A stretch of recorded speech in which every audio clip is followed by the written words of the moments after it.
Hoje é dia 16 de janeiro de 2023. Eu estou na casa do seu Alexandre Bosco. É assim o seu nome? É assim o meu nome, Alexandre Francisco Bosco. E o Alexandre, vamos conhecer o Alexandre. O Alexandre, quem é o pai e quem é a mãe? José Bosco e Helena Rubem Bosco. Lembra dos vovôs por parte dos Bosco? Dos dois, lembra dos dois? Vamos ver, então. Me lembro dos dois avós, tanto do pai quanto da mãe. Tenho eles na memória até hoje. Não apaga. Como era o nome deles? O Antônio Rubem era parte da minha mãe, né? E Francisco Bosco, parte do meu pai. E a avó, os nomes? Era da mãe era Catarina Grumek Rubem, no fim. E daqueles lá era Franciszewski. Franciszewski, Rosália Franciszewski. Vocês moravam aqui na linha Concórdia, aqui em cima, na saída, ali em cima. Quem é que morava aqui? Onde é que mora o Mário Dvorsky hoje ali? Ali agora mora o filho daquele que comprou. Ele puxa carga. É o Dvorsky. Vocês moraram muito tempo ali. Vocês se criaram ali? Onde é que vocês se criaram? Onde é que vocês se criaram? Criamos na Harmonia Sul, lá embaixo. Na linha Harmonia Sul. Na linha Harmonia Sul, viemos de lá. Quando a mãe casou, daí o vô era um proprietário bastante apegado, né? Ele tinha 2 colônias. Aí deu metade de uma colônia para minha mãe, no casamento, de presente. E ali eles foram trabalhando. Mas de repente a mãe era muito sabida, ela assim, o vô colocou ela aqui no internato, nas freiras, tempo das freiras, da irmã Teresa, da irmã Rosália, me lembro tudo dessas irmãs. Então ela era muito cativa, assim, ela fez a 5ª série, quando entrou, no primeiro, em 2 anos ela concluiu a 5ª.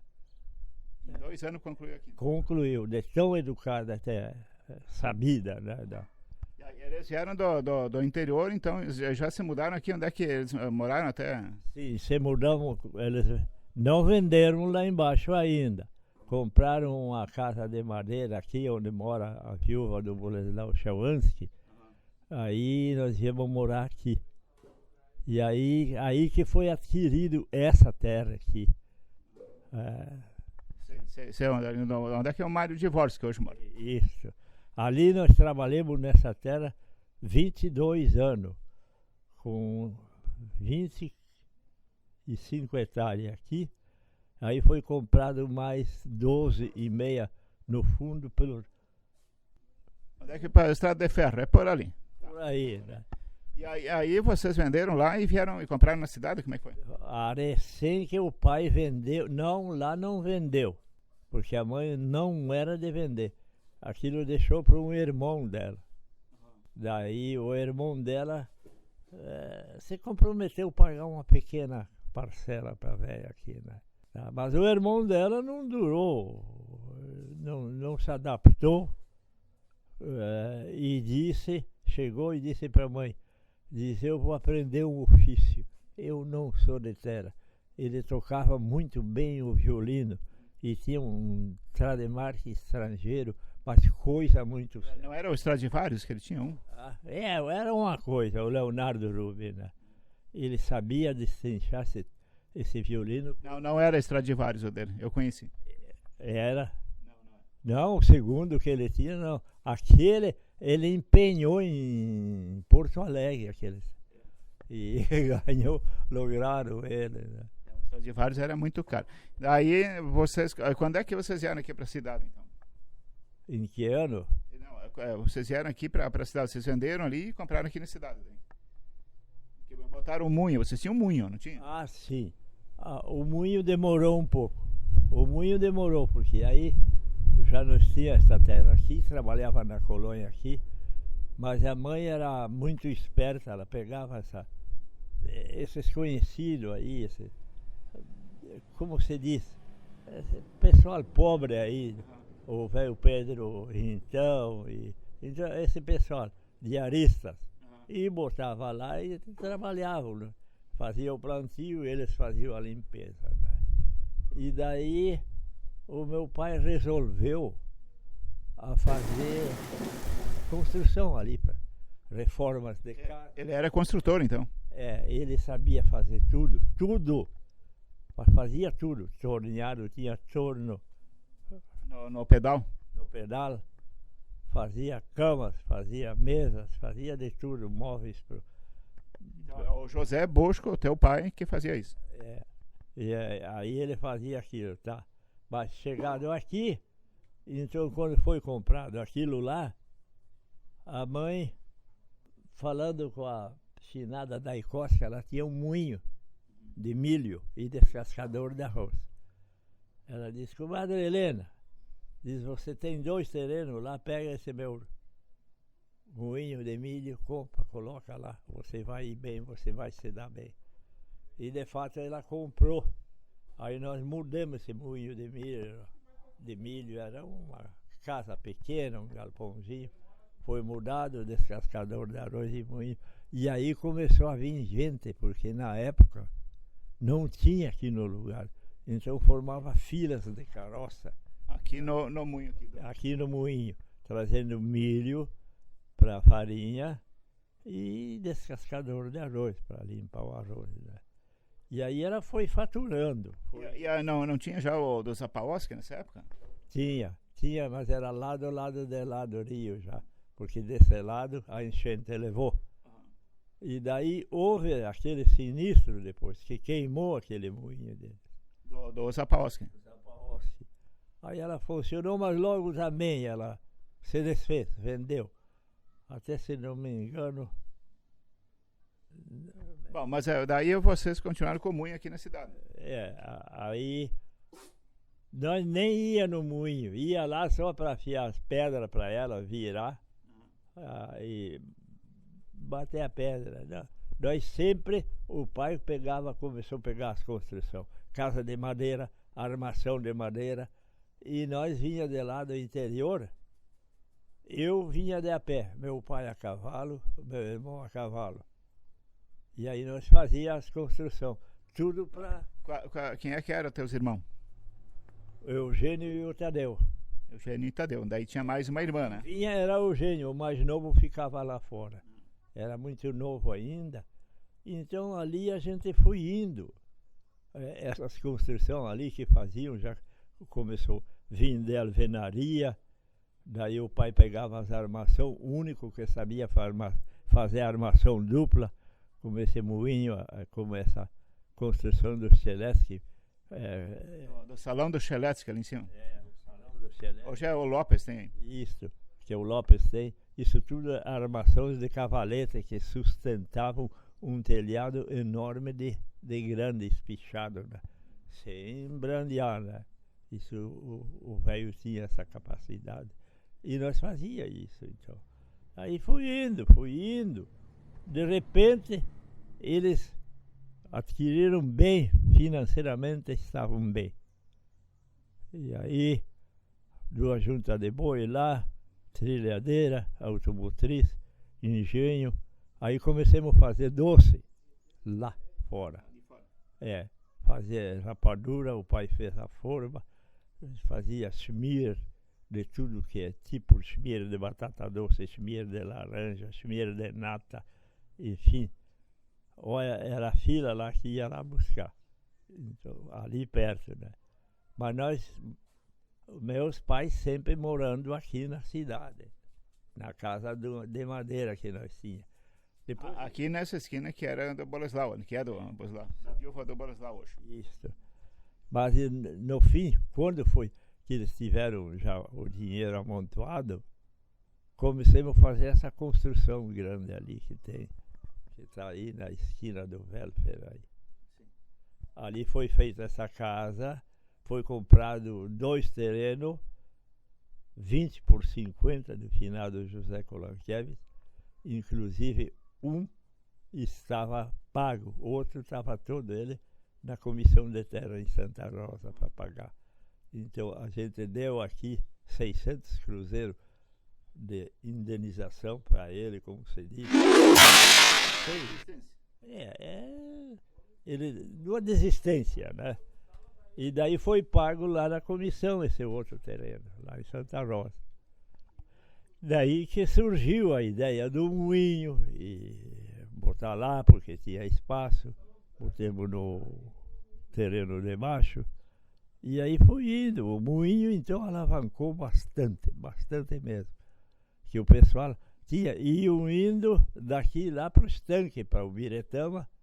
E o Biretama tinha passava ali o estanque, aí tinha até... Estanque é um sobrenome de alemão, né? É. Aí era isso aqui. No fim, houve um moinho, um polonês. Aonde que era esse moinho? Na Harmonia. Do Jablonski? Onde era dos Jablonski. Não lá no centro. Aqui embaixo, do Varpechowski. Do Estácio. Bem numa baixada assim. Era um moinho novidade de cilindro, planchister, moinho de trigo, né? Novidade ali para o local, né? Depois então esse moinho foi mudado para a vila lá. Aí começou as coisas, aí eu gosto de... Bom, você tinha um moinho, né? E a tua mãe cuidava do moinho, e o pai construía, era isso? Era benzia, curava, o que ela fazia? A tua mãe, a dona Helena Rubia, Helena, né? Helena, a Boscova, nós chamava a Boscova. Helena, a Boscova. Ela também curava as pessoas, era curandeira. Ali ela começou com baralho. Era cartista, botava as cartas. Cartista. Começou. De tanta gente que vinha para esse baralho quando era sábado e domingo, enchia o pátio, era fila. Moça, queria ver quando casa, quando isso, quando aquilo. Então a mãe quase conhecia todos e manobrava muito bem pelo conhecimento, pois conhecia tudo, era freguês do moinho. Então ali pegou uma fama barbaridade. Mas o caso dela curar, ela tinha um pressentimento e um poder tão forte que aqueles livros que o finado vô tinha quando escapou da revolução lá da Polônia, porque ele saiu fugido. Ele organizou, como se diz, uma... Não, essa... Puta que pariu. Eu corto depois, não se preocupe. Não, esse levanta assim, contra os patrão, né? Tá. O agreve, tá. O agreve, ele trabalhava numa indústria muito grande. E daí, um compadre dele era sócio da firma aquela. E de noite foi lá na casa dele, disse: Antônio, diz, tu te manda, porque os patrões, essa noite eles vão te fuzilar. Diz, tu deixa tudo, o que eu puder fazer eu faço por ti. E ele já era viúvo, pai de 3 crianças, e tinha uma chácara fora, no interior. Ele já estava bem, né? Aí ele passou nos trocos aquela chácara e pegou a primeira imigração que vinha para cá. Ele se encostou e veio na primeira. Não deu tempo deles pegarem, ele já tinha embarcado no navio quando bateram atrás dele. Daí esse navio, que eles embarcaram, ele levou 6 meses para atravessar o Atlântico. Aí ele já estava viúvo com aquelas 3 crianças, tinha uma mulher que cuidava das crianças, era paga por ele, uma sobrinha dele. E aí eles vieram até Rio de Janeiro. Lá em Rio de Janeiro, ele conheceu essa minha avó, que ele casou outra vez. Eram 4 irmãs, pobres que não tinham, vinham vindo com o pessoal assim, de carona para cá. E os pais os pais dela também não tinham com o que comprar nada. Já chegaram lá em Rio de Janeiro, no Porto mesmo, já o vô namorou ela, já vieram meio namorado e já vieram, e em Porto Alegre fizeram a união. É. E vieram direto para Guarani? Não, tiveram a escala aqui em Ijuí. Aqui em Ijuí era um lugar de poloneses, aí eles moraram um pouco aqui em Ijuí. Um tempo daí, aí ele se conheceu lá com os outros, até os parentes deles de lá também se alocaram em Ijuí, e resolveram de vir procurar, aventurar aonde tivesse mais poloneses. Deu em Guarani um lugar com mais poloneses, então eles vieram para Guarani de Ijuí. Ijuí tinha uma colônia grande de poloneses, eles vieram para cá, e daí eles se colocaram aqui. E a tua mãe, além das baralhas, ela também dava remédio, não dava? Dava remédio, claro que dava remédio, ela fazia xarope, fazia remédio. E daí, bom, enfim, aquilo lá, eles chegaram aqui e ali foram se distribuindo. O vô desceu lá para baixo, porque lá estavam abrindo umas estradas, o governo de Santa Rosa dando chance para o pessoal pagar a terra a troco de serviço das estradas, abrir estrada. Tá, aí o vô pegou lá 2 colônias junto e deu uma chance para ele. E aí ele veio, começou a trabalhar aqui. Quando ele começou a trabalhar aqui, ele também já pensou em botar alguma coisa lá. Então, um compadre dele disse: compadre, sabe o que? Esses cachaceiros aí gostam muito de canha, bota um lambique aí, tu está mais apoderado, porque eu não tenho, mas você tem troco sobrando. Aí o vô botou um lambique. E aí começou a vender canha para todo mundo lá. O Vorube. O Vorube. Daí, lá no fundo das 2 colônias, ele fez uma invernada, né? Ele cortou 2 colônias de canto. Elas ligam lá para Jacu. Até hoje dá para ver aquele pedaço de campo que ele fez lá. Aí ele começou a criar gado também, lá o avô. Criava gado e fazia de tudo que é negócio, né? Até que alinhou bem, de fato. Alinhou, e aí vieram os filhos, vieram o casamento. Houve alguma desavença com o filho velho dele mais novo, que os dois brigaram, o avô e o filho mais velho. Brigaram mesmo, que o filho dele tocou a enxada no ombro do vô, que quase atorou. O vô era muito guapo na luta, né? E você viu, o filho dele mesmo, o Boleslau, ele abandonou isso aí, foi para a Argentina, o filho dele. Daí eles foram ficando. E aí a minha mãe começou a manobrar com eles, porque ela entendia bem as coisas, né? Aí veio já a idade mais avançada, mais coisa. A avó começou a ficar ruim, doente, ela foi de uma família maltratada. E daí vivia no hospital e Cerro Largo, tinha que levar de carroça ela lá. Dava aquelas crises, era 1 ou 2 vezes por mês levar para Cerro. Era para Cerro Largo, o hospital era em Cerro Largo na época. Cerro Largo, o Otto Flack. Era o hospital, o médico deles, de tudo lá. Mas daí, de repente, aquilo foi desmoronando, aquilo que o vô tinha arrumado. O lambique já tinha ido. Aí tinha o guri dele, um e outro. E um guri dele, com um sobrinho dele, Bernard, inventaram quando deu aquela revolução lá. Aí tinha uma convocação. Aqui no Brasil ou na Polônia?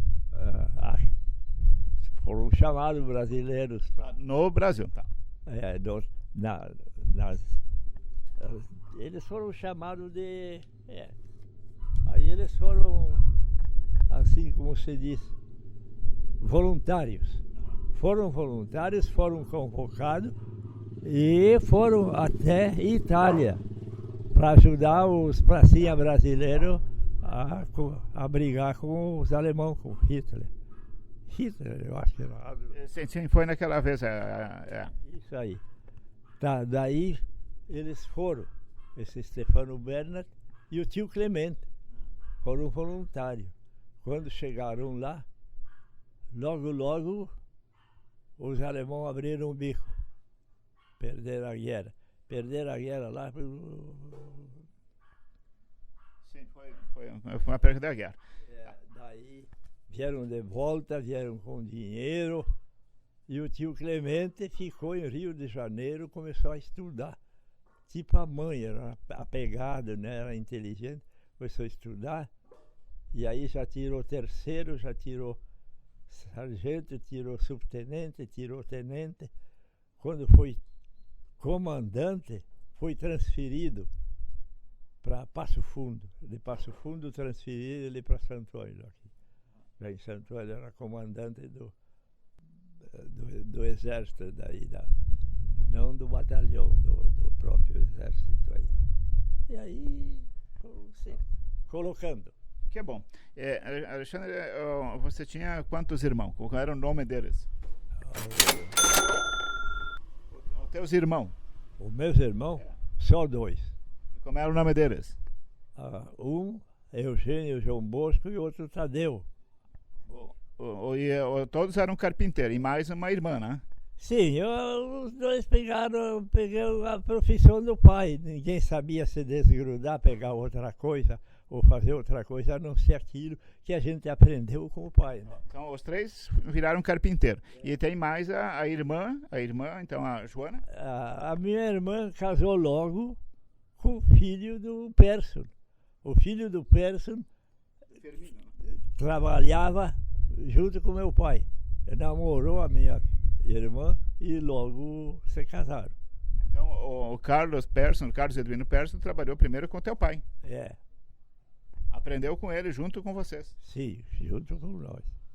Ele aprendeu com meu pai, não sabia nada, mas era muito inteligente também, muito apegado na coisa. Ele sabia o Edwino e entendia da coisa um pouco, né? E aí vocês foram construtores, as construções primeiro tudo de madeira, né? Era tudo de madeira. Nosso serviço de alvenaria nós não sabia nada. Nós pegávamos aqui, porque aqui tinha os de alvenaria, a maior parte eram os portugueses que andavam, o Lubine e essas coisas, esses gostavam do serviço de pedreiro. Então esses faziam a parte de muro e nós fazia parte de madeira, cobertura. Né? Tu lembra alguma casa que vocês ajudaram a construir em Guarani, hein? O telhado, a casa? Me lembro. De quem, por exemplo? Essa casa até foi demolida. Essa casa foi feita toda ela, uma mulher que veio posso me lembrar de onde ela veio. Ela veio, inclusive veio da Suécia, mas por intermédio, ela parou na Suécia uns dias e veio para cá. Veio com dinheiro e contratou meu pai para comprar um terreno para ela e fazer uma casa. Onde é que era essa casa? Onde era essa casa? Do alicerce até na esquina do Roque Lubine, onde está a viúva do... A Velter, né? Lá de baixo. É uma casinha pequena, não muito. Casa confortável. Aí o pai pegou essa casa do alicerce até o fim. Deu pronta com a chave na mão. Entregamos coberta, pintada, ela se mudou. E ali sobrou um bom dinheiro para o meu pai, né? E nós ganhávamos uma diária X do meu pai para nossas despesas aí. Baile, aniversário, bebedeira, carreirada, porque nós sempre tínhamos uns cavalos bons, né? Sempre tinha. E baralho também? Sempre tinha. 2 sempre. Então, a gente levava a vida tudo flauteado. Assim, tudo na escola. E depois vocês começaram a trabalhar com o Persson, com o Edwino, então?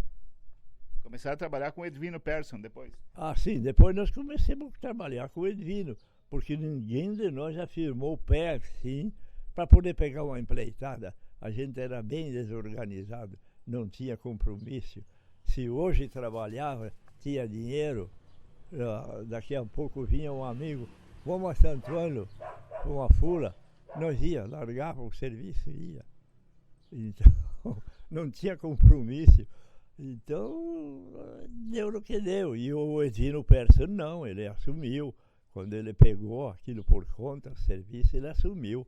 Ele assumiu e fez. Inclusive, fez obras boas. Qual é as obras que eu ia perguntar agora? O que ele foi que deixou aqui de construção? Persson?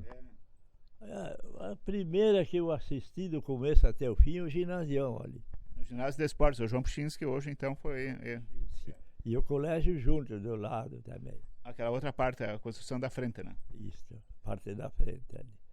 Ali ele pegou do alicerce também até o fim e concluiu. E depois ele andou nas construções de ponte por aí também, né? Ali rodou bastante tempo. Aí entrou uma firma... Costa Milan, era. Para construção de ponte. Ali a ponte do Rio Cumandaí estava sem o piso. Tinha madeira, mas já não prestava mais, né? Não prestava mais. Tinha que fazer concreto em cima. Daí ele se conheceu com um engenheiro que fez a planta da casa do Dr. Walter Pichinski, o Milan Krajinovic. Costa Milan. Milan Krajinovic. Daí ele se conheceu com aquele engenheiro, e aquele engenheiro, por intermédio do Walter, que era prefeito, organizaram a fazer o piso da ponte. Então aí ficou para o Persson também. E depois ele fez mais ponte, fez no Piraju? Aí fez mais, pegou a prefeitura. A prefeitura de? Cerro Largo. A prefeitura de Cerro Largo, então foi o Persson aqui de Guarani que fez? Foi o Persson, meu cunhado, que fez. E a ponte no Pessegueiro aqui, que vai a Santa Rosa? Também foi ele que fez. E aqui na esquina Ipiranga, aquela ponte que vai a Giruá? Como é que é o nome do riozinho ali? Aí... Não vai lembrar, né? Mas quem vai a Giruá aqui, eu sei que... No Giruazinho, então, também foi. Giruazinho. Aí depois nós fomos ali... Pro Piraju também né? E aí na Serra Gaúcha, nos Gringos, lá também vocês foram, né? Também, mas depois nós fomos pro 4º distrito de Santo Antônio, Chuni e Itu, 2 rios, distantes 5 quilômetros um do outro. Fazer 2 pontes, uma e outra. E aqui em Cerro Largo também, no Encantado, vocês andaram fazendo uma ponte? Em Cerro Largo foi feita a ponte também. Ali eu já não estava mais, porque eu andava muito, tomava um porre, brigava com um, brigava com outro. Fala em porre, o senhor depois entrou nesse grupo do AA, né, os Alcoólicos Anônimos. Ali não tinha jeito mais comigo, eu viciei de um jeito que estava, olha, era brabo, trabalhava de dia e facilitava a semana, eu botava no trago, já com crianças pequenas e coisa, passando... A mulher não passava mal, porque o Edvino nunca me deixou mal, e nem a minha mãe também, sempre ajudando ela e as crianças. Mas a gente foi indo, foi equilibrando, até que surgiu o grupo dos Alcoólicos Anônimos em Santo Ângelo, por intermédio de um amigo nosso, do Leopoldo Novitzky. E onde fomos convidados para ir para a reunião desse grupo dos Alcoólicos Anônimos. Fomos, assistimos à reunião. Na primeira eu ingressei, na primeira reunião. E aí, depois de ingressado, nada de bebida. Então eu fiquei 1 ano. 24 horas sem o trago. De 24 em 24 horas, evitando o primeiro trago. Aí fomos indo. Passou 1 ano, eu tomei um porre que Deus o livre. Eu achei que eu estava pronto.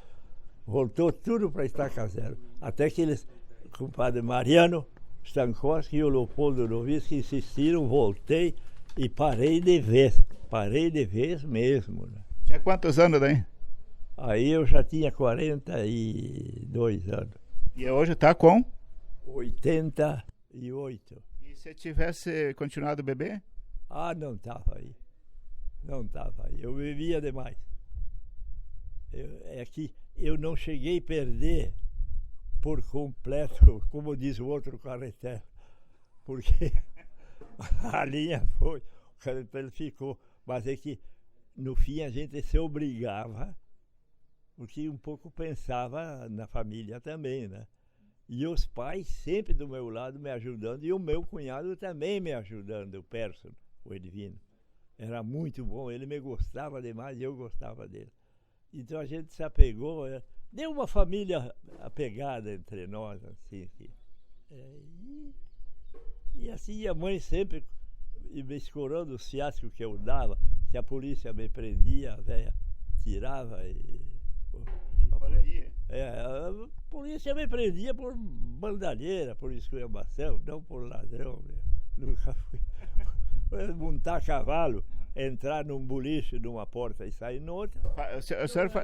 O senhor fazia isso? Entrava, fazia, fez? Com ordem, entrei no boliche com ordem do bodegueiro, que tu conheceu o bodegueiro, Chico Piringa. O Piringa, o Francisco Piringa. Sei que na época o inspetor era o Constantino Baidati, que lá já colheu a notícia que eu entrei numa porta e saí noutra. Mas entrou com a autorização do Piringa. Já veio o inspetor ali, entrando a esculhambando, entrando, tá. Aí o bodegueiro disse, seu Baidati, eu deixei ele fazer isso porque eu conheço, ele é muito meu amigo. Ele tem essa com ele, é tudo para ele, é arte, não é bagacerice. Né? Disse o animal dele ajuda, entrou numa porta e saiu noutra, bem calmo, tranquilo. Aí o inspetor disse, tu te escapou dessa, mas na próxima tu vai. Vai. Então a gente sempre gostava. Né? Tem alguma história? Olha, assim... Como é que era a questão da água, poço de água? Como é que... Olha, aqui nós buscava água para nós, ali embaixo da serraria, ali. A do Polanski ou a do Amersky? O Polanski. Do pai do Ico, Polanski, da Mita. Ali tinha um poço que toda a vila pegava água aqui, porque aquela parte de cima sempre foi seca. Então lá na praça, aí não existia água. Então o comerciante, aquele velho Varbichoski, tinha uma égua e um baril, encostava lá naquele poço, e aí enchia aqueles barris de água e levava para o consumo. Então a água era levada aqui e geralmente quem podia fazia poço. Nós fizemos poço, cavocado no chão. Tudo era poço, e poço, e poço. E quem cavocava isso? E como é que achavam água? Ali tinha uns peão. Mas como é que achavam? Com galho de pessegueiro. E como é que isso dá certo? Sabia até metade? Pois olha, até que eu me lembro, ninguém errou. Até a profundidade, porque ele media. Depois, quando chegou o fim, que virou a forquilha bem, aqui tem água, aqui ele mandava marcar. Daí ele vastrava com a forquilha na mesma posição, para trás. Aí, quando ela voltava pino de pé a forquilha, ele mandava medir daqui até a forquilha. E sabia quanto de água ia dar também? Ele sabia quanto de água. Isso mais ou menos ele não calculava. Aí diz, olha, vai dar água, só que vai dar laje, vocês vão ter que fazer um depósito na laje. E lembra de quem fazia isso ou não? Esses poceiros? Quem é que marcava com as forquilhas? Aqui era o finado Ladislau Marmilitz, trabalhou com meu pai. Ladislau Marmilitz é pai desses Marmilitz? Como é que é? Irmão do pai desses, ou sobrinho do pai desses Marmilitz. Ladislau Marmilitz era um. E o outro? O outro era o Chico. Fugiu ou não? Sobrenome? Chico Piringa, não. Chico. Olha, eram os brasileiros, campeador. Outros campeavam com um anel e um copo de água. Né? Isso eu nunca ouvi falar. Anel e um copo de água também. Aí botava o anel num cordão, o copo de água, pendurava ali no copo, e aí ele ia indo devagar. Onde dava numa veia de água, Ele balançava. balançava. Aí era a água. E era desse jeito assim. E sempre dava certo? Sempre deu certo. Sempre, em todo lugar tinha água. E até hoje existe ainda. Se eu achar a profundidade que é o caso. Né? Então a profundidade era como eu te falei. O cara vastrava, a forquilha levantava de pé, era aí. Então, mas desses que campeavam água, não existe mais ninguém. E a cidade tinha calçamento? Era poeira? Como é que era? A cidade era um vilarejo, era um biungo podre ali, era uma ferraria caindo dos pedaços, era lugares que tinha 3 ferrarias que eu me lembro, ferraria, né? De quem que era? Lembra de quem? Lembro. Uma era do Simon Nowaczynski. E onde é que era essa? Onde era? Era lá, de frente ao finado Zygmundo Korunowski. Lá em cima, onde é que é a CNC por lá? Isso. E a outra era aqui em cima, era do Stuczynski. Aqui onde está a padaria do querido. Era aqui, né? Era aqui em cima, tinha uma ferraria ali também. Ali, outra ferraria, era do Stuczynski. Então, tinha do Stuczynski, tinha mais uma ali onde é que é a padaria hoje também. Era essas 3? Eram 3? E serraria, quantas tinha? Serraria tinha... Tinha a do Polanski aqui embaixo, a do Jablonski aqui em cima, do Jabłonski. Ainda não existia. Tinha do Jablonski e tinha do Uli ali. O Uli lá, os Nilson também tinham serraria? Ele botou uma serraria lá, tocada a vapor, e aí depois sim, o Teodoro Jabłonski comprou a serraria, botou aqui. Né? Daí serraria, aí tinha 2 aqui, uma na Harmonia, que era do Bovzik, não era bem dele, mas no fim ele comprou não sei de quem. Uma na linha do Campo, outra na linha Porto Alegre. Essa na linha Porto Alegre era uma serraria que até hoje... Do Calegaro aquela? Calegaro, eu acho que é Calegaro. Então, olha... E quando começou a vir água para a cidade, lá do rio, como é que era essa água? Olha, quando começou... O primeiro poço, como é que foi isso? Prefeito. Aí foi feito como? Não tinha máquina para escavar os valos. Aí começaram a empleitar, assim com os pleiteiros. 1.050 centavos o metro, 1,50 o metro, para cavocar, para botar a rede d'água. Né? Então era tanta gente, tanta mão de obra, todo mundo trabalhava. Todo mundo cavocando? Todo mundo cavocando. Então, grande e pequeno cavocando. E aí veio as primeiras águas. Aí, mas antes de vir as primeiras, furaram o artesiano no costado lá do Cumandaí. Isso. E nós vinha tomando água daquele poço. Mas sujava muito, ele sugava a água do rio, que a gente notava aqui que vinha água turva, sugado do... Que pegava água do rio. E aí foram indo. Aí mudou de prefeito, modernizaram um pouquinho aquilo. Tá? Aí foi indo, de repente ali houve uma briga aí com os partidos, que eu não posso me lembrar quem foi o que levantou a lebre que conseguiu água da Corsana. Não existia Corsã na época, mas tinha uma outra companhia que assumiu. Daí, aqui então a prefeitura botou aí, improvisou algumas águas aí, que era pagava a prefeitura direto a água. E aí foi indo, até que chegou o ponto de água ficar igual à luz do finado João Amersky. E a primeira luz do João Amersky foi a elétrica do Rio, mas antes teve outro, não teve? De um Rus, que era vapor, né? Era uma coisa a vapor de um Shumiwa. É do Rus, é Rus. Ah? Leopoldo Rus era o nome. Era. Que eu sei era um Shumiwa, uma coisa assim. Então, antes era a vapor, tinha energia elétrica a vapor. Aí depois foi a vapor, depois foi a água. E onde é que era essa máquina a vapor? O que alimentava a cidade? Uma fábrica? O quê? Lenha. A energia depois ia para onde? Para as casas ou era para quê?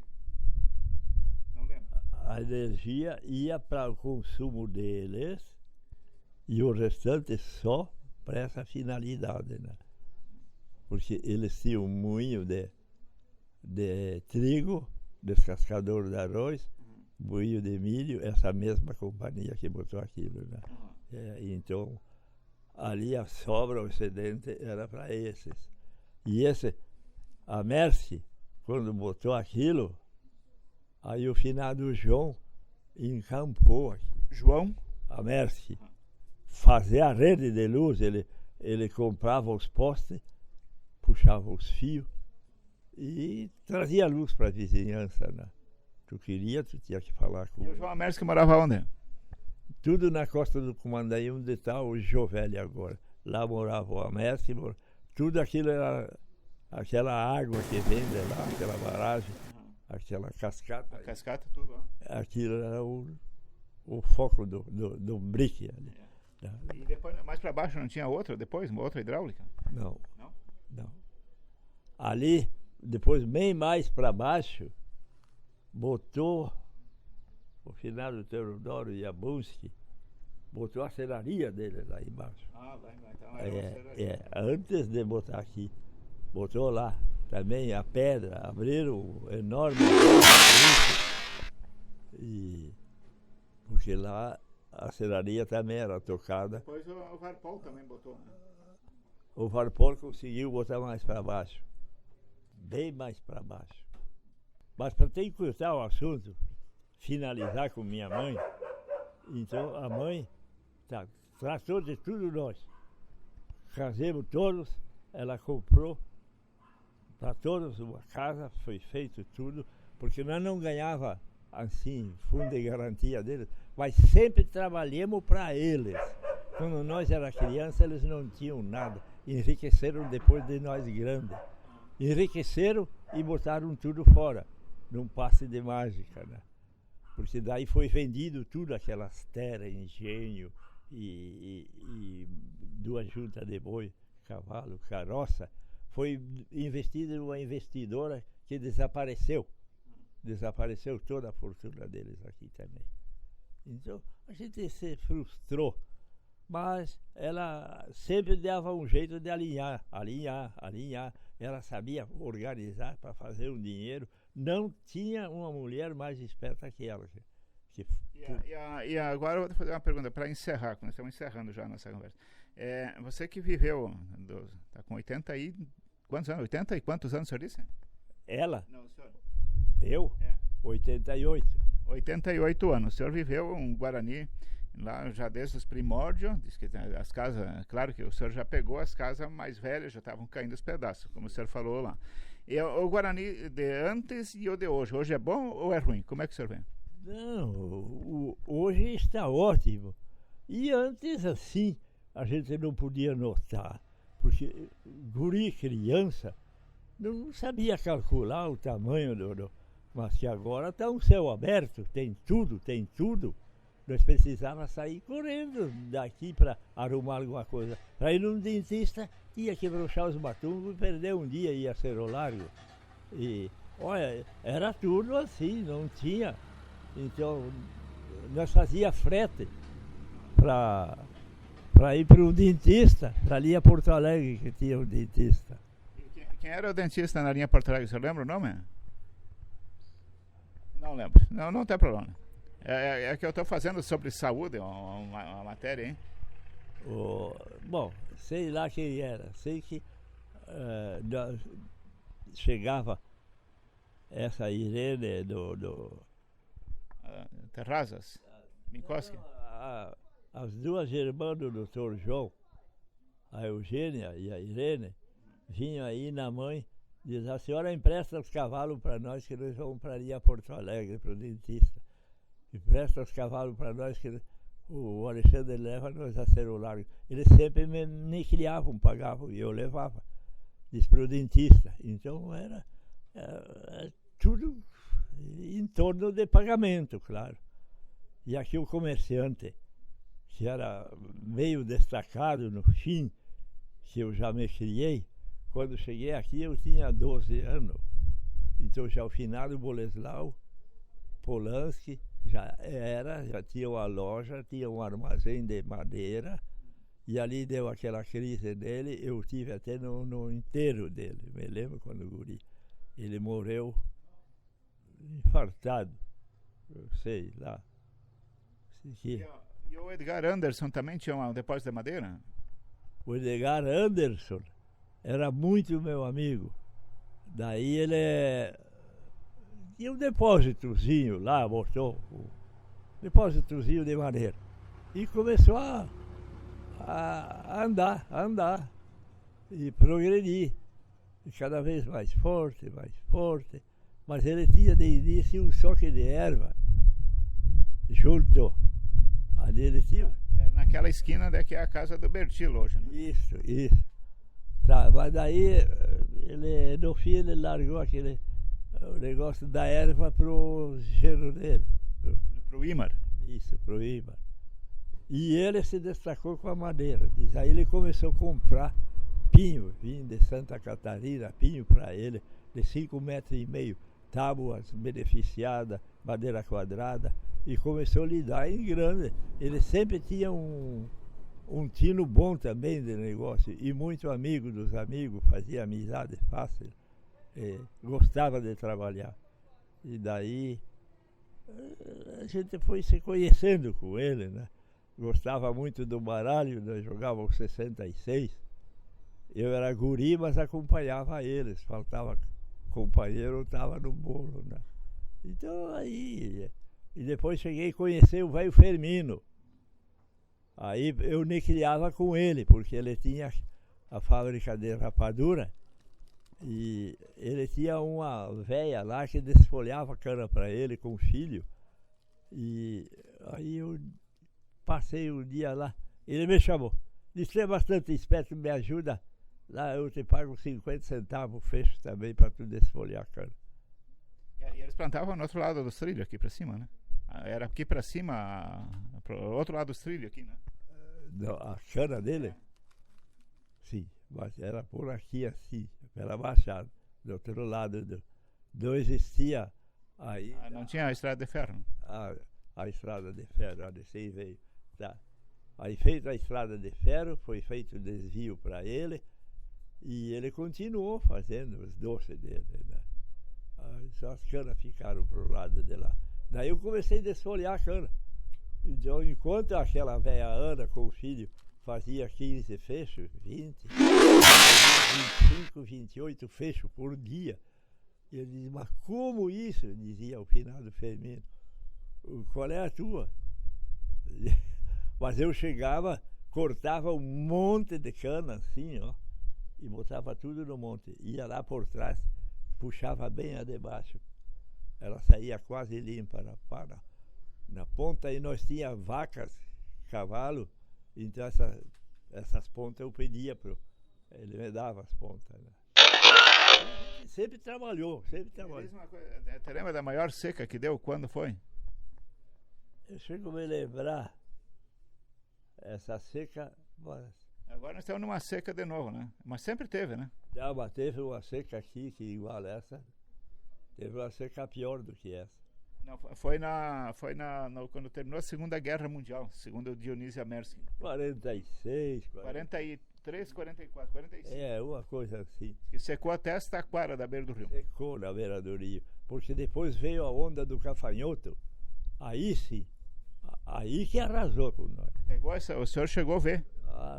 Pegou 2 vezes os cafanhotos. E como é que era isso? Como que era? Como é que vinha os enxames? Um dia nós brincando, ainda uns piá meio maduros já, quando vimos começou a ficar escuro o sol. E o que é isso? e começou a bater em nós, assim, gafanhoto. Um gafanhoto meio avermelhado, né? Então, quando vimos esse timbó aí na viúva, aí nesse potreiro do João Pichis, que começou a quebrar, porque de tanto que vinha nos galhos, amontoava tanto bicho que quebrava de peso dos bichos.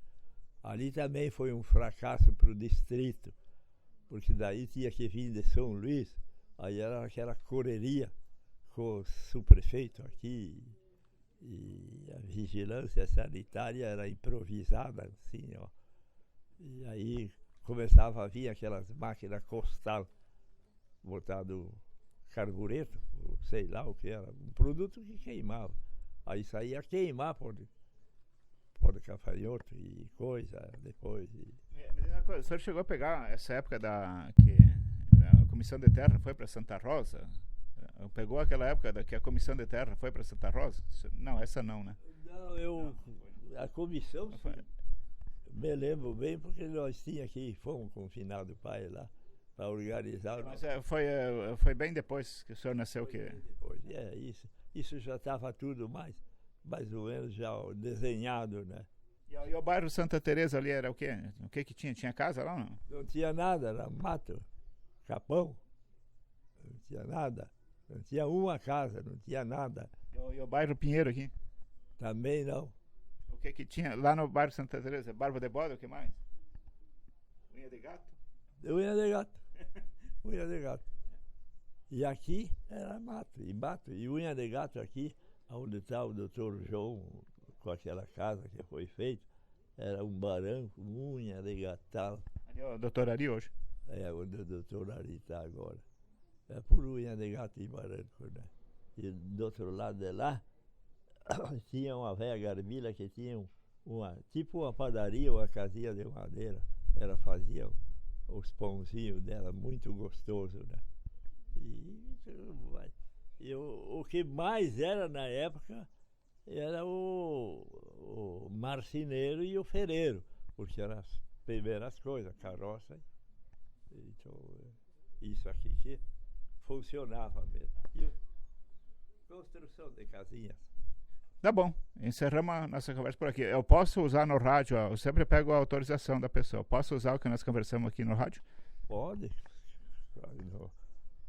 Olha, a gente tem tanta coisa guardada, porque quando chegamos aqui, então eu me lembro tão bem, Vilmar, que quando eu era guri, essa sapataria do Straub, onde está o escritório do Misa, já tinha. Eu fui aprender de sapadeiro com esse velho aí. E logo depois tinha o do Adolfo Menchi, também a sapataria, a selaria, né? Então a gente se lembra tão bem, ficava estranho como aprendiz, eu ficava tremendo às vezes, porque cortar uma sola ou uma coisa assim, para não estragar o produto, né? Então eu aprendi de tudo, mas nada segurei.